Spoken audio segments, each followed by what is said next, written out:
Hello everyone, मैं रमन कुमार रजक स्वागत करता हूं आप सभी के अपने यूट्यूब चैनल पर। दोस्तों, आज की चर्चा का विषय है GDS टू MTS एग्ज़ाम, जो कि MP सर्किल में हुआ था 2021 में। और ये जो एग्ज़ाम है वो री एग्ज़ाम हुआ था। कई कारणों की वजह से पहले एग्ज़ाम को कैंसिल किया गया था MTS एग्ज़ाम को, और फिर से जो एग्ज़ाम लिया गया था उस री एग्ज़ाम तो आज हम लोग सॉल्यूशन करेंगे, सॉल्व करने की कोशिश करते हैं।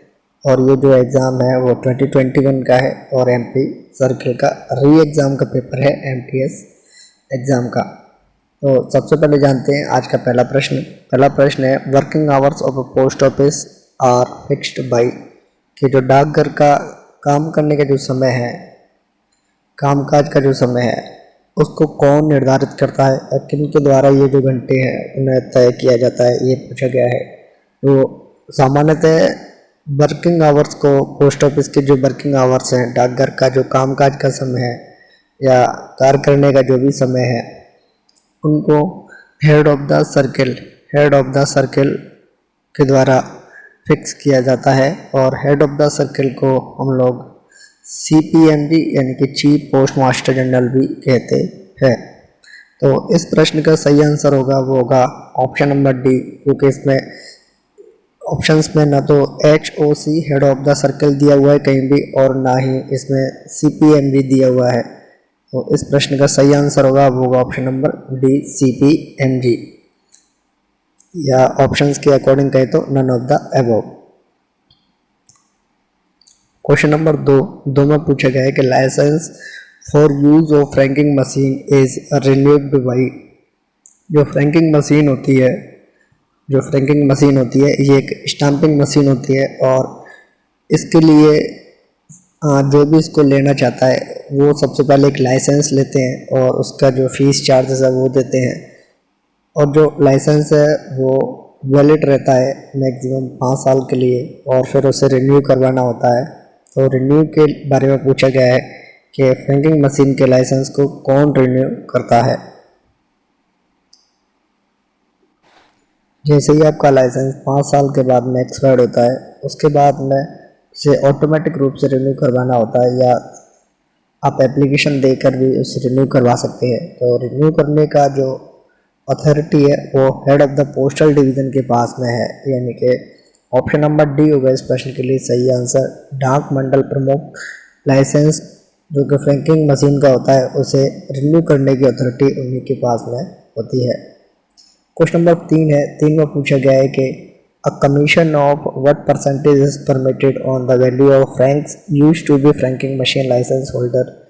यानी कि जो फ्रैंकिंग मशीन के जो धारक हैं, यानी जिन लोगों के पास में फ्रैंकिंग मशीन होती है, उनके द्वारा उपयोग किए गए फ्रैंक के मूल्य पर कितने प्रतिशत उनको कमीशन दे होता है। बेसिकली ये पूछा गया है कि जो फ्रैंकिंग मशीन जिन लोगों के पास में है और वो फ्रैंक करते हैं तो उनको कितना परसेंटेज उनको कमीशन मिलता है एक फ्रैंक वैल्यू पर। तो वैल्यू ऑफ फ्रैंक्स पर जो कमीशन है वो है 1.5%। और इस प्रश्न के लिए जो सही आंसर होगा वो होगा option number D, franking machine धारक को उनके द्वारा उपयोग किए गए फ्रैंक के मूल्य पर 1.5% कमीशन दे होता है।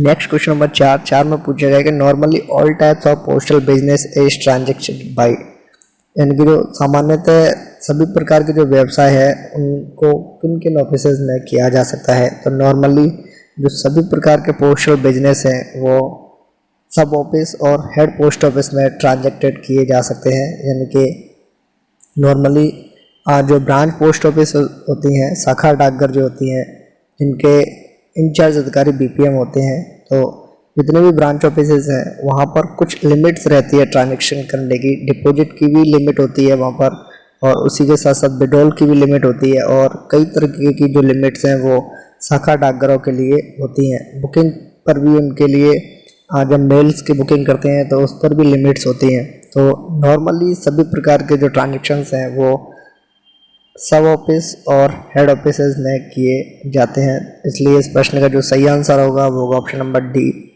Both B and C। Question number 5 में पूछा गया है कि a shopkeeper wants to sends a money order to his customer who has address of army post office, this money order can be booked in. Basically ये पूछा गया है कि एक दुकानदार अपने ग्राहक को, यानी कि एक शॉपकीपर है और वो अपने कस्टमर को मनी ऑर्डर भेजना चाहता है, और इन जो मनी ऑर्डर्स हैं इनका जो पता है वो आर्मी पोस्ट ऑफिस का है, आर्मी पोस्ट ऑफिस का है। तो ये पूछा गया है कि ये जो कस्टमर है वो अपने कस्टमर्स को, ये जो दुकानदार है वो अपने कस्टमर्स को जिनका एड्रेस आर्मी पोस्ट ऑफिस का है, क्या वो वहाँ पर अपने मनी ऑर्डर भेज सकते हैं क्या। तो according to PO guide part first, according to PO guide part first, इसका जो आंसर है वो है नन ऑफ द अबव, यानी कि कोई भी व्यक्ति आर्मी पोस्ट ऑफिस के एड्रेस पर कोई भी मनी ऑर्डर नहीं भेज सकता है। According to post of PO guide part first, इसका आंसर है नन ऑफ द अबव। लेकिन अप टू डेट के अकॉर्डिंग अपन लोग आंसर निकालते हैं, यानी कि अपडेटेड डाटा के अकॉर्डिंग हम लोग इसका आंसर निकालते हैं। तो आर्मी पोस्ट ऑफिस के एड्रेस पर भी आजकल मनी ऑर्डर बुक किए जाते हैं, और ये सभी मनी ऑर्डर किसी भी पोस्ट ऑफिस से किए जा सकते हैं, यानी any head of the post office से भी हो सकते हैं, एनी सब पोस्ट ऑफिस से भी हो सकते हैं। यानी कि आंसर होगा इस प्रश्न के लिए according to updated data best answer होगा option number A. According to PO guide part first, इसका जो आंसर होगा वो होगा option number D. Next question number 6 में पूछा गया कि official postal articles when posted by government officials authorised to use services postage stamps must bear the subscriptions. Basically ये पूछा गया है कि जो विभागीय डाक वस्तुएं हैं, जब सेवा डाक टिकटों का उपयोग करने के लिए अधिकृत सरकारी अधिकारियों द्वारा पोस्ट किए जाते हैं तो उनके ऊपर क्या लिखा हुआ होना चाहिए। बेसिकली ये है कि ऑफिशियल पोस्टल आर्टिकल्स हैं, अगर उनको पोस्ट किया गया है या पोस्ट करते हैं उस समय पर ऐसे लोग जो कि गवर्नमेंटेड हैं, ऐसे लोग जो गवर्नमेंट के ऑफिशियल्स हैं, सरकारी अधिकारी हैं, और वो सर्विस स्टैम्प्स का यूज कर सकते हैं, सर्विस स्टैम्प्स का यूज कर सकते हैं। उनको आर्टिकल पोस्ट करना है ऑफिशियल पोस्टल आर्टिकल, और वो लोग गवर्नमेंट के ऑफिशियल्स हैं, यानी सरकारी अधिकारी हैं, और इनको अथॉरिटी दी गई है सर्विस स्टैम्प्स को यूज़ करने की। तो ऐसे लोग जो कि गवर्नमेंट के अधिकारी हैं, सर्विस पोस्टेज को यूज करने के लिए ऑथराइज हैं, और वो ऑफिशियल पोस्टल आर्टिकल को पोस्ट करना चाहते हैं, तो ऐसे जो आर्टिकल्स हैं, ऐसे जो ऑफिशियल पोस्टल आर्टिकल्स हैं, उन पर क्या लिखा हुआ होना चाहिए, बेसिकली ये पूछा गया है। तो ऐसे आर्टिकल्स पर OIGS, यानी कि ऑन इंडिया गवर्नमेंट सर्विस, ये जो वर्ड है वो लिखे होने चाहिए, यानी कि भारत सेवा की सेवार्थ लिखा हुआ होना चाहिए। भारत सरकार की सेवार्थ जो शब्द लिखा हुआ होता है, ऑन इंडिया गवर्नमेंट सर्विस जो लिखा हुआ होता है, वो ऐसे लोग ही यूज कर सकते हैं। तो इसलिए इस प्रश्न का सही आंसर होगा ऑप्शन नंबर ए। कंफ्यूज करने के लिए आपको ऑप्शन नंबर बी भी दिया हुआ था, कंफ्यूज करने के लिए आपको ऑप्शन नंबर बी भी दिया हुआ था, लेकिन बी ऑप्शन है वो कब करेक्ट होता, ऑफिशियल पोस्टल आर्टिकल अगर किसी को पोस्ट करना है, लेकिन जो व्यक्ति है वो गवर्नमेंट ऑफिशियल नहीं है, और सर्विस पोस्टेज स्टैम्प्स जो हैं, सर्विस पोस्टेज स्टैम्प्स जो हैं उनको यूज कर सकता है। यानी कि ऐसा व्यक्ति जो कि गवर्नमेंट ऑफिशियल नहीं है, सरकारी अधिकारी नहीं है, लेकिन उसको अथॉरिटी दी गई है सर्विस पोस्ट स्टैम्प्स यूज़ करने की, अगर वो ऑफिशियल पोस्टल आर्टिकल पोस्ट करना चाहता है तो वो ऑन सर्विस शब्द का यूज़ करता है। अगर वो व्यक्ति सरकारी अधिकारी है तो उस केस में वो on India government service use करता है, उस शब्द का यूज करता है। इसलिए इस प्रश्न का सही आंसर होगा ऑप्शन नंबर ए।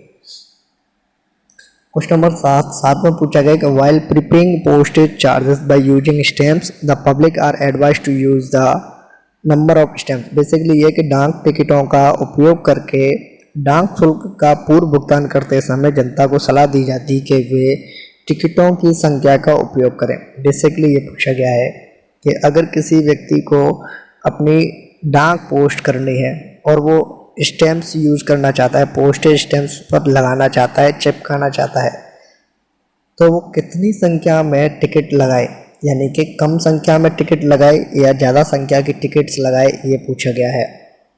तो बेसिकली पब्लिक को ये एडवाइस दी जाती है कि जब भी वो अपनी डाक पर डाक टिकट चिपकाएं तो वो कम से कम डाक टिकट चिपकाएं, यानी कि ज़्यादा मूल्य की डाक टिकट होनी चाहिए और नंबर्स में कम की होनी चाहिए।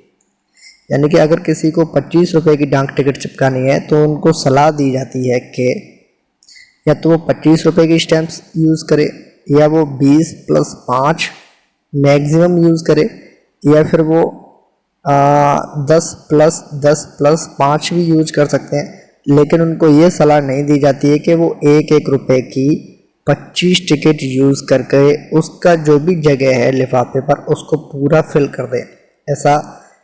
ऐसी जो सलाह है वो पोस्ट ऑफिस नहीं देता है। पोस्ट ऑफिस ये सलाह देता है कि कोई भी व्यक्ति अपनी डाक टिकट लगा करके डाक भेजना चाहता है तो वो मैक्सिमम अमाउंट की डाक टिकट चिपकाए और मिनिमम नंबर्स में चिपकाए, यानी कि कम से कम संख्या में डाक टिकट चिपकाए, जिससे जो भी जगह उनको दी जाती है उस पर कुछ अन्य दिशा निर्देश लिखने के लिए, अन्य ऑर्डर्स लिखने के लिए भी जगह होनी चाहिए। तो इस प्रश्न के लिए सही आंसर होगा option number B. Question number 8 में पूछा गया कि for prompt delivery of postal articles post town in the address should be noted by the public in. Basically ये पूछा गया है कि पोस्ट टाउन जो प्रॉम्प्ट डिलीवरी के जो पोस्टल आर्टिकल्स होते हैं, डाक वस्तुओं के शीघ्र वितरण के लिए जनता द्वारा प्राप्तकर्ता के पते में पोस्ट टाउन को किस तरीके से लिखा हुआ होना चाहिए, बेसिकली ये पूछा गया है। तो बेसिकली जो पोस्ट टाउन का जो नाम है, जो भी पोस्ट टाउन लिखते हैं तो वो कैपिटल लेटर में होना चाहिए, ब्लॉक लेटर्स में लिखे होने चाहिए, या कहीं बड़े अक्षरों में लिखे हुए होने चाहिए। तो डाक वस्तुओं के शीघ्र वितरण के लिए जनता द्वारा प्राप्तकर्ता के पते में पोस्ट टाउन को बड़े अक्षरों में लिखा जाना चाहिए। जैसे कि ये कि कोई व्यक्ति अपनी डाक टिकट पर जो भी एड्रेस अपना लिखना चाहता है उसे वो कैपिटल लेटर्स में लिखता है, ब्लॉक लेटर्स में लिखता है, तो वो जो इंग्लिश है वो पढ़ने में ज़्यादा समझ में आती है। और कुछ लोग स्मॉल लेटर्स में लिखते हैं, तो वो जो स्मॉल लेटर्स के जो वर्ड हैं कई बार वो समझ में भी नहीं आते और उसे पढ़ने में भी थोड़ी सी आसानी नहीं रहती है। इसलिए ब्लॉक लेटर्स में या कैपिटल लेटर्स में पोस्ट टाउन को लिखना चाहिए, ये सलाह दी जाती है। तो ऑप्शन नंबर बी हो जाएगा इस प्रश्न का सही आंसर। क्वेश्चन नंबर 9 में पूछा गया कि if an ordinary parcel is address to a post box address can it be delivered through post box. यदि एक साधारण पार्सल पोस्ट बॉक्स के पते पर भेजा जाता है तो क्या इसे पोस्ट बॉक्स के माध्यम से वितरित किया जा सकता है। प्रश्न ये है कि एक पोस्ट बॉक्स है, इस एड्रेस के लिए जहाँ पर भी ये पोस्ट बॉक्स लगा हुआ है या जहाँ भी इसका एड्रेस है, यहाँ पर ऑर्डिनरी पार्सल भेजा जा रहा है, यानी कि अपंजीकृत पार्सल कहें या साधारण पार्सल कहें। तो एक साधारण पार्सल या कहें एक अपंजीकृत पार्सल पोस्ट बॉक्स के एड्रेस से अगर बुक किया जाता है या भेजा जाता है तो क्या इसे पोस्ट बॉक्स के थ्रू वितरित किया जाएगा या नहीं, ये पूछा गया है। तो पोस्ट बॉक्स के लिए जो भी आर्टिकल्स आते हैं वो लेटर मेल्स के आर्टिकल्स होते हैं, इनमें किसी भी प्रकार के जो पार्सल होते हैं उन्हें डिलीवर्ड नहीं किया जाता है। इसलिए इस प्रश्न का जो सही आंसर होगा वो होगा ऑप्शन नंबर बी। ऐसे आर्टिकल्स को, ऐसे पार्सल्स को पोस्ट बॉक्स के थ्रू बांटा नहीं जाएगा, डिलीवर नहीं किया जाएगा। क्वेश्चन नंबर 10 में पूछा गया है कि the postage on the delivery of official unpaid letter a charge, यानी कि विभागीय अदत्त भार पत्र के वितरण पर डाक शुल्क कितना लिया जाता है, यह पूछा गया है। यानी कि एक ऑफिशियल अनपेड लेटर है, यानी कि एक लेटर है, ये जो लेटर है वो ऑफिशियल है, इस पर जो भी पोस्टेज चार्ज लगना है वो अनपेड है, यानी कि उस पर किसी भी प्रकार की कोई भी चार्जेस है वो नहीं पेड किए गए हैं। तो जब ये जो आर्टिकल है वो डिलीवर्ड होने जाता है तो उस समय जो भी प्राप्त करता है इसका, उससे कितना चार्ज लिया जाएगा, जितना अमाउंट उस पर बाकी है वो लिया जाएगा, या जितना भी चार्जेस हैं वो लिए जाएंगे। तो अनपेड आर्टिकल्स का मतलब होता है कि ऐसे आर्टिकल जिनका कोई भी चार्ज नहीं दिया गया हो, जैसे 5 रुपये का चार्ज लगना है तो वो 5 रुपये भी नहीं दिए गए हों। इनसफिशिएंटली पेड आर्टिकल्स का मतलब होता है कि 5 रुपये का चार्ज लगना है, उसमें से 3 रुपये दे दिए हैं, 2 रुपये बकाया हैं। तो अनपेड आर्टिकल्स पर जितना भी चार्ज बाकी है, या कहें कि जितनी भी प्रीपेड रेट्स हैं उतना चार्ज उनको देना होगा, यानी कि ऑप्शन नंबर ए हो जाएगा इस प्रश्न के लिए सही आंसर। क्वेश्चन नंबर 11 में पूछा गया है कि if any postal article is suspected to contain any goods which are being imported और transmitted by in contradiction of any enactment for the time being in force it will be. Basically ये पूछा गया है कि यदि किसी डाक वस्तु में कोई ऐसा सामान शामिल होने का संदेह है जिसे आयात किया जा रहा है या डाक द्वारा प्रेषित किया जा रहा है जो उस समय लागू किसी अधिनियम के उल्लंघन में है, तो ऐसे आर्टिकल्स को क्या करना चाहिए। बेसिकली ये जो प्रश्न है वो प्रोहिबिटेड आर्टिकल्स सेक्शन से है और इसमें ये पूछा गया है कि ऐसा कोई भी आर्टिकल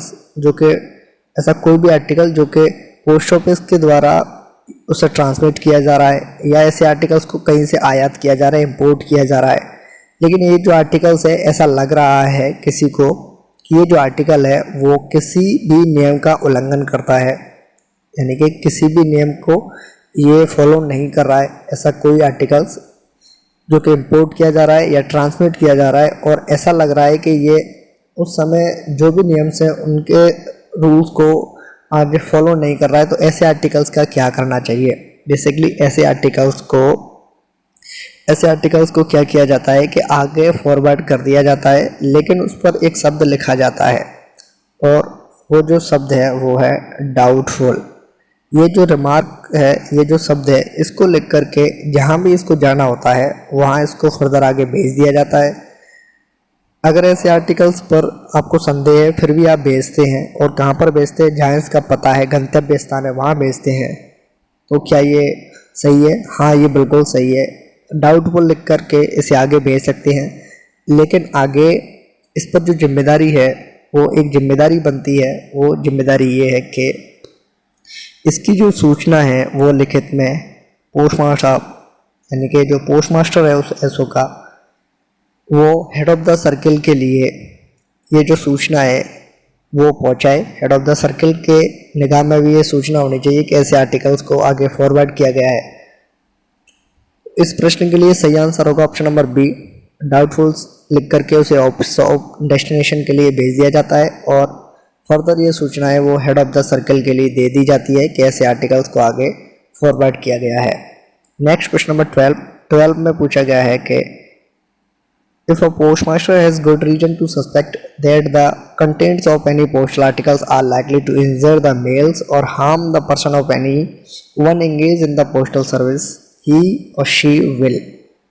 बेसिकली ये पूछा गया है कि यदि किसी पोस्टमास्टर के पास यह संदेह करने का अच्छा कारण है कि किसी डाक वस्तु की सामग्री से डाक को नुकसान होने या डाक की सेवा में लगे किसी व्यक्ति को नुकसान पहुंचाने की संभावना है, तो ऐसे आर्टिकल्स को क्या करना चाहिए। बेसिकली ऐसे जो आर्टिकल्स हैं उन्हें डिटेन कर सकता है पोस्ट ऑफिस, यानी कि अगर पोस्टमास्टर को ये लगता है कि कोई भी ऐसा आर्टिकल जो कि इसके साथ अन्य जाने वाले आर्टिकल्स को नुकसान पहुंचा सकता है या फिर इससे जुड़े जितने भी पोस्टल कर्मी हैं इनको नुकसान पहुंचा सकता है, तो ऐसे आर्टिकल्स को पोस्टमास्टर खुद डिटेन कर सकता है, इन्हें फॉरवर्ड नहीं कर सकता है। यानी कि डिटेल द पोस्टल आर्टिकल्स।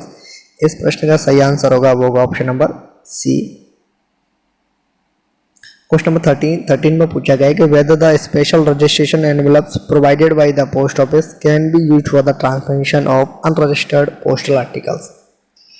पूछा यह गया है कि क्या डाकघर द्वारा प्रदान किए गए विशेष पंजीकरण लिफाफों का उपयोग अपंजीकृत डाक वस्तुओं को प्रेषित के लिए किया जा सकता है क्या, ये पूछा गया है।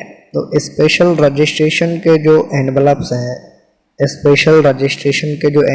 हैं, विशेष पंजीकरण के जो लिफाफे हैं, उनको स्पेशली रजिस्ट्रेशन के लिए ही या रजिस्टर्ड डाक के लिए ही उनको रखा गया है।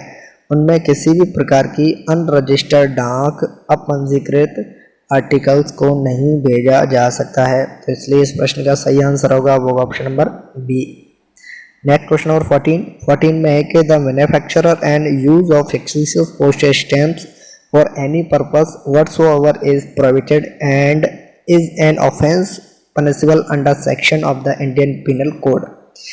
किसी भी उद्देश्य के लिए काल्पनिक डाक टिकटों का निर्माण और उपयोग निषिद्ध है और भारतीय दंड संहिता की धारा के तहत दंडनीय अपराध है। बेसिकली ये है कि अगर कोई भी व्यक्ति फर्जी पोस्टेज स्टैम्प्स को बनाता है या उनका यूज़ करता है तो इंडियन पिनल कोड आईपीसी भारतीय दंड संहिता की किस धारा के तहत, किस सेक्शन के तहत, किस क्लॉज के तहत ये एक पनिशेबल ऑफेंस है, यानी कि ये एक आपराधिक दंडनीय अपराध की श्रेणी में आता है। तो ये सेक्शन पूछा गया है, तो सेक्शन नंबर है 263 ए, यानी कि ऑप्शन नंबर सी होगा इस प्रश्न के लिए सही आंसर।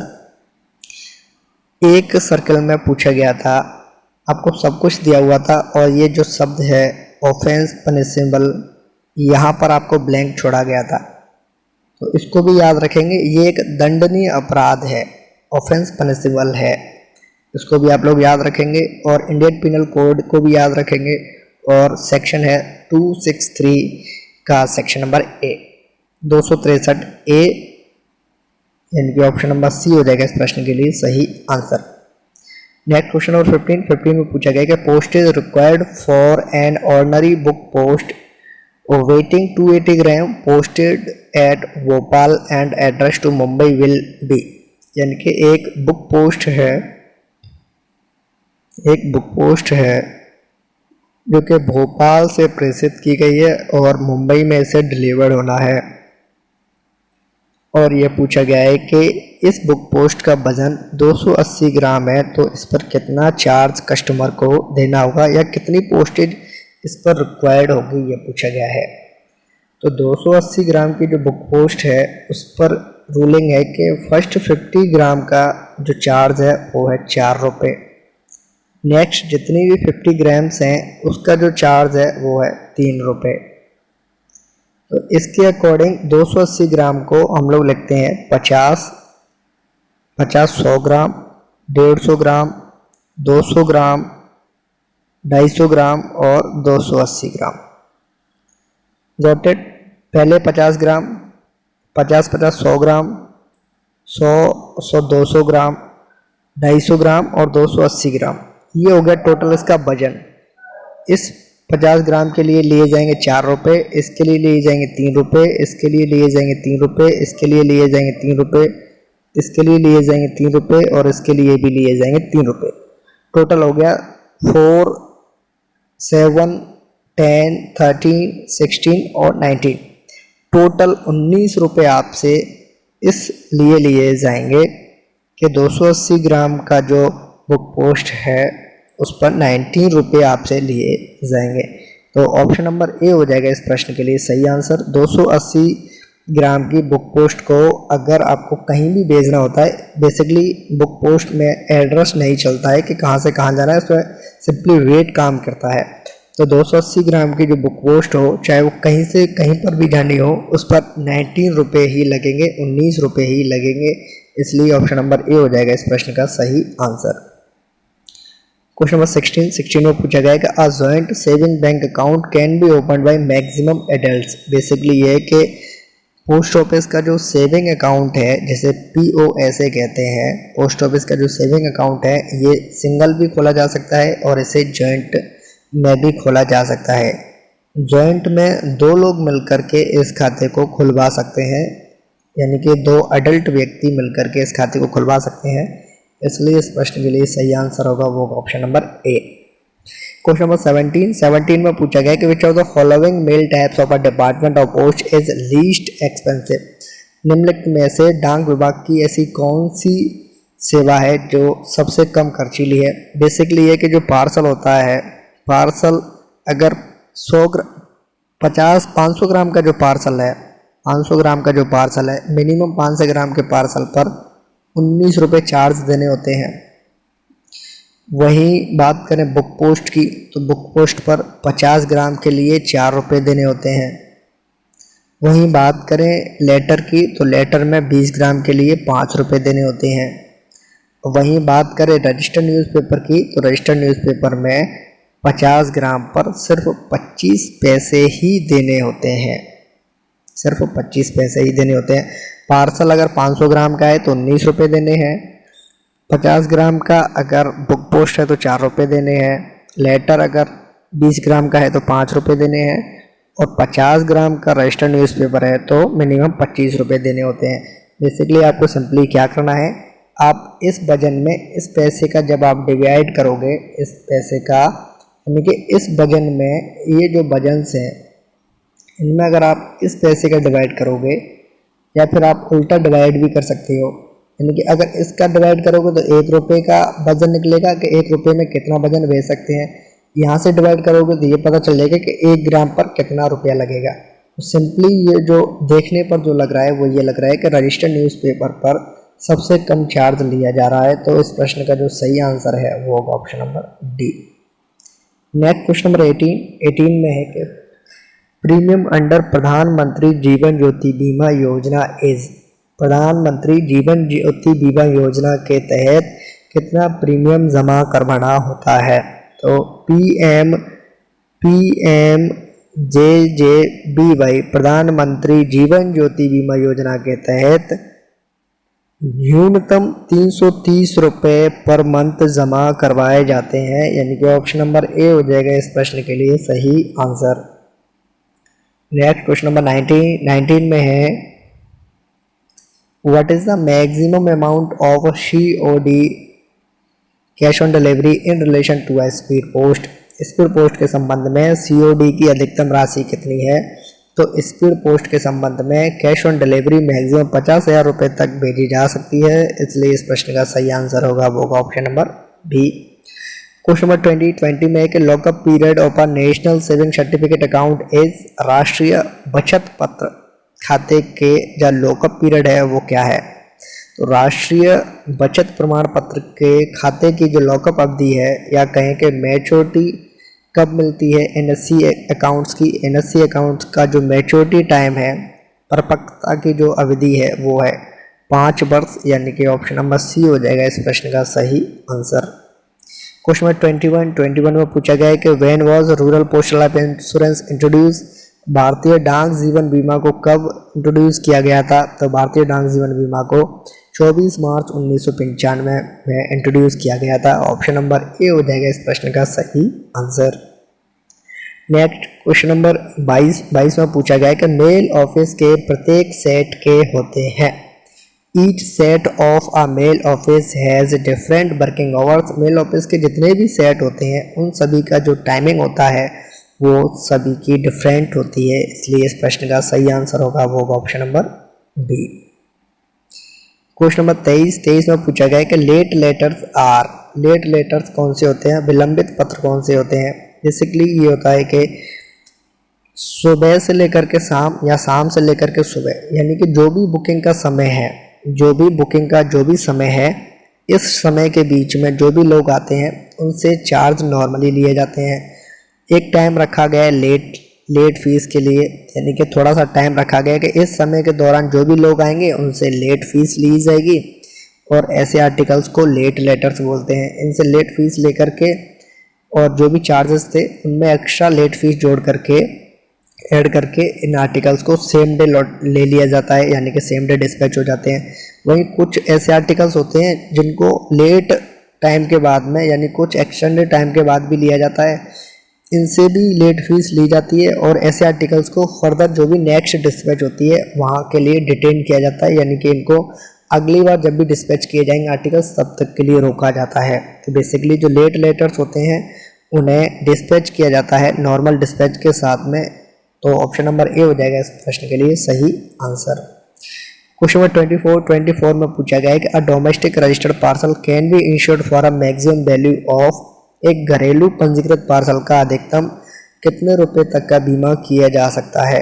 तो बेसिकली डोमेस्टिक रजिस्टर्ड पार्सल का जो इंश्योरेंस होता है उसमें अमाउंट की कोई भी चर्चा नहीं की गई है। उसमें सिर्फ और सिर्फ ये लिखा हुआ है कि insured value shall not exceed the real value of the contents of the article insured. Basically ये कि अगर रजिस्टर्ड पार्सल है डोमेस्टिक का, इस पार्सल की वैल्यू है 5 रुपये, तो 5 रुपये तक का ही बीमा किया जा सकता है, यानी कि इसकी जो भी ओरिजिनल वैल्यू है उतना ही इसका इंश्योरेंस किया जा सकता है। इसलिए इस प्रश्न का जो सही आंसर होगा वो होगा ऑप्शन नंबर डी।